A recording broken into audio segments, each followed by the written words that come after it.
Praise the Lord.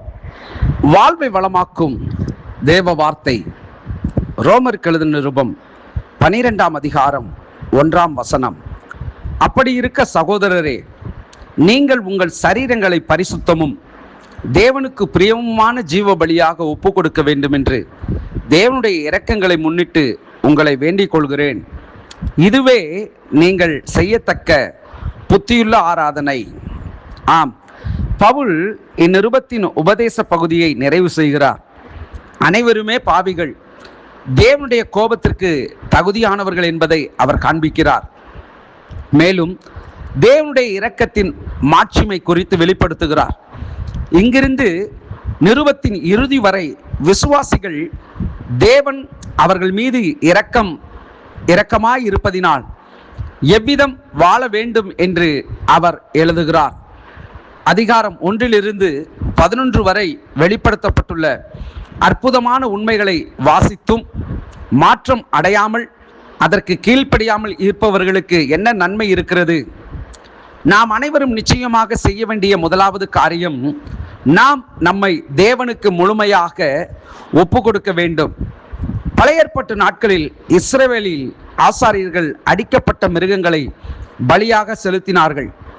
இப்பொழுது விசுவாசிகள், அதாவது புதிய ஏற்பாட்டு ஆசாரியர்கள் வெளிப்படுத்தின விசேஷம் 1:6, 1 பேதுரு 2:5, எபிரேயர் 13ஆம் அதிகாரம் 15 16 வசனங்கள் அவருடைய மகிமைக்காக பயன்படுத்தும்படிக்கு தேவன் தன்னுடைய சொந்த சரீரங்களை ஜீவனுள்ள பலியாக ஒப்பு கொடுக்க வேண்டும் என்று தேவன் விரும்புகிறார். தேவன் வெறும் வார்த்தைகளை அல்ல, இத்தகைய ஆராதனையை எதிர்பார்க்கிறார். வகையான பலி பரிசுத்தமும் மற்றும் தேவனுக்கு பிரியமுமாக இருக்கிறது. அன்பான கர்த்தருடைய பிள்ளைகளே, நாம் புத்தியுள்ள ஆராதனை செய்ய வேண்டும் என்று தேவன் விரும்புகிறார். அந்த புத்தியுள்ள ஆராதனை எப்படி இருக்க வேண்டும் என்று சொன்னால், பரிசுத்தமும் தேவனுக்கு பிரியமுமான ஜீவ பலியாக அர்ப்பணிக்கப்பட்ட ஒரு வாழ்வு, அர்ப்பணிக்கப்பட்ட ஒரு வாழ்க்கை, அர்ப்பணிக்கப்பட்ட ஒரு நிலை காணப்பட வேண்டும் என்று தேவன் விரும்புகிறார். நம்முடைய வாழ்க்கையில ஏனோ தானோ என்று ஏதோ வாரத்தில் ஒரு முறை ஞாயிறு ஆராதனை மற்றும் குழுக்கள் இப்படி போன்ற காரியங்களிலே பங்கு பெறுவதனால் நாம் பரிசுத்தம் அடைகிறோம் என்று எண்ணலாம். ஆனால் உண்மையாகவே நம்முடைய இருதயம் கழுவப்படாமல், நம்முடைய வாழ்க்கையிலே பரிசுத்தம் இல்லாமல் அவருக்கு நாம் செலுத்துகிறதான ஆராதனை அது புத்தியுள்ள ஆராதனையாக இருக்க முடியாது.